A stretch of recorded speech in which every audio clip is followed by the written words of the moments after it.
ingeta bana somi ya mboka ya Congo lokola momesano toyebisaka bino soki likambo ezali to milulu mizali tokopusana epai ya bino peuple souverain.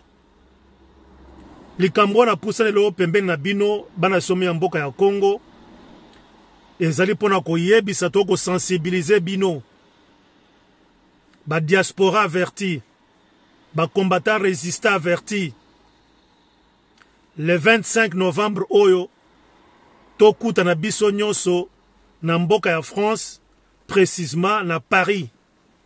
Esika wapi tokosala barrage na moko ya bayini ya mboka ya Congo oyo alingi so ya kozongisa miziki awa na mboka ya diaspora pona tobosana occupation ya mboka na biso, pona tobosana bandeko na biso bazali kokufa butu moi, pona tobosana ba mama na biso na ba papa na bana biso bazali violer butu moi, pona tobosana ben justice oyo eza koleka na mboka na biso na misu na biso.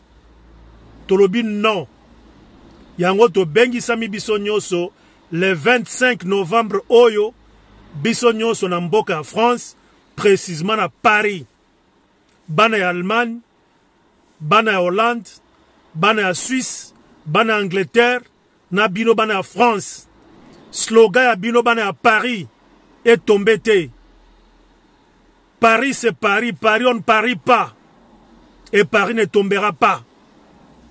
To bima ebele pona kosala route. To barre route na ba anti-valeur. O bazola bino ba distraction wa bobo sana makambo ezolo kana mboka na bino. Yango to bengisa biso nyonso le 25 novembre oyo biso nyonso na Paris esika tokende ko telemela fali na miziki na ya ba distraction. Ingeta la luta continua.